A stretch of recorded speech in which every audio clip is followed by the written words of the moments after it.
Hello everyone and welcome to another round of Tuesday Night Legacy presented by Spellhold Games. I'm Eugene and we're here at round 2 from January 25th. We have lands on the left, piloted by Michael, and we have 4 color control on the right, piloted by Fred. Let's get started. So these are both control decks. Lands a little less formally control than 4 color control, using blue and counter spells and denial with removal to be the bully in that way. Bully's not the right word, to be controlling in that way. Whereas Michael is using all the lands of Magic's history to control your deck down and stop you from interacting in all kinds of different ways. So we see Fred doing a lot of spinning his wheels here, casting Ponder, casting Brainstorm. It's a lot of cantripping, getting to see a lot more cards than his opponent. And the interaction between Brainstorm and any fetch land is actually quite powerful, as you get to draw 3 cards and ditch 2 cards that you didn't want in the first place. So then you get to shuffle them away and have a fresh new top. All right, we're seeing a Ponder after that resolved Brainstorm with the shuffle. Okay, on Michael's side, he's dropping an Urza's Saga. It's going to be our first card, and a Mox Diamond. Urza's Saga. Okay, there's a lot going on. Mox Diamond, you have to discard a land in order to play it and keep it in play, but it taps for all colors. Life from the Loam, this card, allows you to return 3 target lands from your graveyard, and at any time you can replace a draw trigger to put 3 cards in your graveyard and put Life from the Loam back in your hand. On the other side, we have a Sylvan Library. This is going to allow Fred to see even more cards than he's already seeing. So the pure advantage of all the cards being drawn. Sylvan Library specifically is kind of a weirdly worded card. During his draw step, he gets to draw the 3 cards and look at them, put them in any order, and put them back on top of his deck. Then he can choose to draw the first card, and if he wants, he can pay 4 life to draw 1, or 4 more life to draw 2. So if you really, really want to, you can pay 8 life to draw 3 cards. Paying 3 mana for Monastery Mentor. So this is the win condition for... Ooh, so that's a Prismatic Ending. That's 1 mana, getting rid of the Mox Diamond, 0 converted mana cost. Creating a construct token with power equal to all of the number of artifacts in play. Casting a Crop Rotation. That's allowing him to sacrifice... Oh, that's really cool. He sacrificed the Urza Saga that already was going to be sacrificed, so the trigger's already on the stack. He gets to get his extra his extra artifact of converted mana cost 0 or 1, but then he also gets to find another land with the Crop Rotation, since he paid the Urza Saga as the sacrifice cost. So that's some pretty fancy stuff from Michael there. Although that Monastery Mentor is going to be quite the problem for Michael. Every time that Fred casts a non-creature spell, so all of those cantrips, any of those removal spells, he gets a 1/1 monk with Prowess. And the Monastery Mentor also has Prowess, meaning every time that he casts a non-creature spell during his turn, it gets +1/+1 until end of turn. Although Michael's answer to that is going to be the Tabernacle of Pendrell Vale. So now at the beginning of Fred's upkeep, he has to pay 1 mana for every creature that he wants to keep in play, which is very difficult since Fred wants to go super wide. So he has to keep getting those land drops, making those land drops in order to keep all of those 1/1 prowess tokens on the battlefield, which doesn't seem to be a problem for him right now, since he is just full of all sorts of draw effects, all the gas. Not a problem here, getting those land drops. It's going to cast Expressive Iteration, one of the best cantrips in all of Magic now, even though it was just printed recently, but who says that they can't print good cards? In fact, I think a lot of people are arguing nowadays that some of the best cards in Magic have been recently printed. Maybe too good. But he gets to look at 3 cards for 2 mana, keep 1 in his hand, put 1 on the bottom of his library, and exile 1. And he can cast that 1 in exile until end of turn. Cast the Prismatic Ending, getting rid of the construct token. It didn't actually go to the graveyard, but I don't think it truly matters. Did not cast that Brainstorm, so when he passed the turn, it is going to stay in exile. He cannot cast it next turn. Putting down a Maze of Ith, this is going to untap target attacking creature, so he's going to be able to remove 1 of those many creatures from combat. Kind of the Tabernacle Maze of Ith is the the go-to play for the lands player trying to deal with highly aggressive decks, taxing their mana base aggressively while removing their best attacker every single attack step. But he is still getting through for not an insignificant amount of damage each turn. Michael only has 10 life left, casting a Punishing Fire on the Monastery Mentor with open mana on the control player. Oh, okay, so he's going to cast Force of Will and get rid of Jace the Mind Sculptor. Yeah, he's probably not going to be super helpful this game. So that's going to...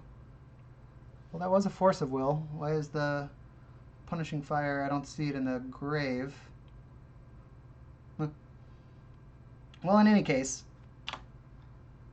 if he wanted to, he could pay 1 to return it from the grave every time that his opponent gains life, which the Grove of the Burn Willows will do for him, giving him 2 damage a turn, so he could slowly grind down his opponent. Fred played a Mystic Sanctuary here, which is one of the newer lands. If you control 3 islands, it can come into the battlefield untapped, and if it does, then you get to put a instant or sorcery from your grave on top of your library. Fred went for a Ponder here, casting the Ponder, making yet another token. So I think that's 1, 2, 3, 4, 5. 1, 2, 3, 4 attacking tokens with a 5th token just off screen. They all get +1/+1 for the Ponder. Fred kind of assigning each of his lands to a token representing the payment for the Tabernacle. So I think that's kind of a visual reminder for him, so he doesn't miss any of his creatures. Fun fact, the Tabernacle at Pendrell Vale says on the original card that the creature must be sacrificed. This has been errata to the creature is destroyed. So if you have any indestructible creatures, D&T players, you don't have to pay it for them. Sorry, Lance players. All right, we see another crop rotation. Crop rotation, pointing. Oh, doing a Punishing Fire in response to a crop rotation. Oh no, it was another Force of Will on the crop rotation. All right, so Michael's picking it up since he was at 2. No way to close out that game. Expressive, yeah. All right, here we are in game 2. Control versus control is always a pretty grindy matchup. The way that these games usually go from one side or the other is one of the players sticks a good win condition, and it just rides them to victory over the next several turns. We see an Exploration come down. Now Michael can play an extra land each turn. He has played another Urza Saga. This can make more constructs and eventually get him the 0 converted mana cost or 1 converted mana cost artifact out of his deck. Usually I think he's grabbing Mox Diamond here. Oh, Prismatic Ending for the Exploration, slowing him back down. Grove of the Burden Willow coming down.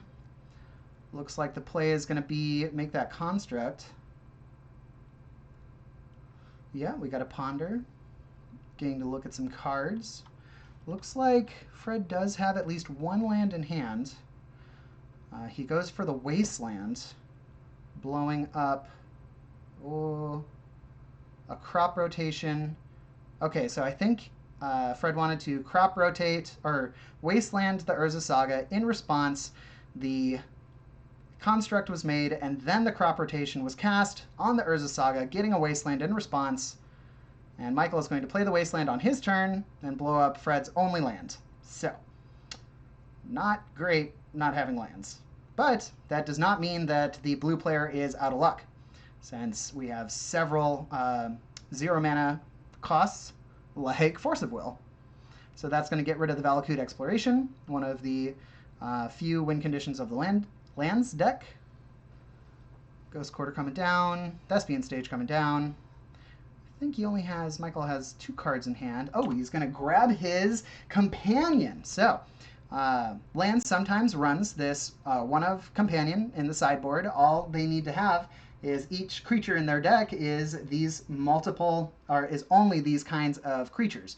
Well, the thing about the lands deck is they don't run any creatures, so they do technically fulfill that requirement. And in a dead stall board state, they can go and grab a Vigilance 3-2 out of their sideboard. It's kind of nice to just slam down, and, you know, it's same thing as a Delver. Just doesn't have flying. Fred reads it. Although it is legendary, so if we get that Karakas... Oh, so that Karakas has been blown up by the Wasteland to stop Michael from having any shenanigans, being able to save his Kahira for any kind of... Oh, and that's going to be a Force of Negation. So Life from the Loam, pretty good card to negate because it sends it into exile. You cannot dredge it back. 3 mana for a Prismatic Ending.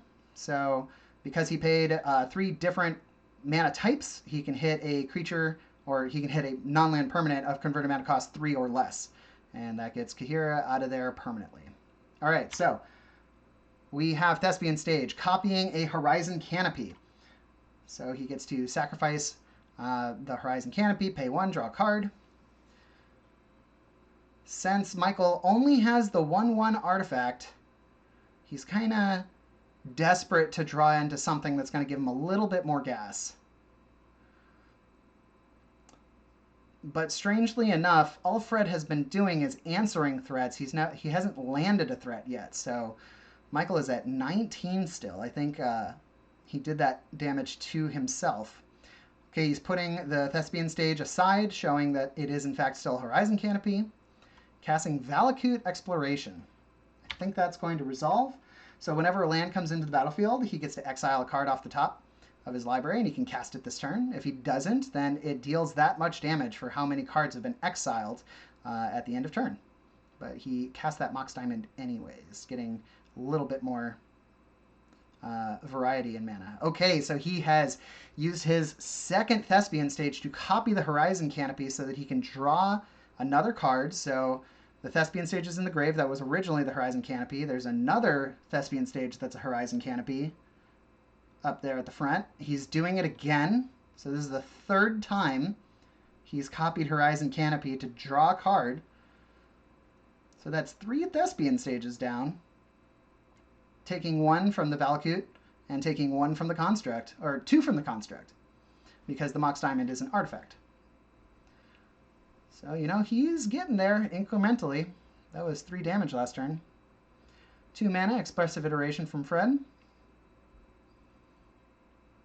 It's going to be 1 exiled, 1 to hand, 1... Oh, okay, so the Prismatic Ending is in exile. He's going to hit the Valakut Exploration, probably a good play. And then that card that's sitting over there on the side, I believe, is supposed to be on the bottom of the library. 2 mana, gets a Life from the Loam, pulling back the Thespian Stage, the Wasteland, and the Urza's Saga. Pretty good lands. Urza's Saga coming down. 2 more damage. Another Mox Diamond during second main phase. Discarding a Ancient Tomb. Yeah, has enough mana at this point. And he also has a Blast Zone in play, which technically has 1 trigger on it, or 1 counter. And he can blow up... Oh, so Fred looks at the clock there and says, this isn't worth it. Let's go to round 3. All right, so Fred's on the play. Starting with not a scrub land, a Savannah. Ooh, okay. So a quick play here. That's going to be Sphere of Resistance from Michael, trying to get it, making everything cost 1 more to cast, but Fred says absolutely not. And that's a pickup. Couldn't deal with the second Sphere of Resistance, didn't have the counterspell for it, and since all of Fred's cards are, 1 converted mana cost, it makes them 2 converted mana cost, and that's just too much. He's going to be too far behind. So he just picks it up, and that's going to be the end of round 2. Thanks for watching.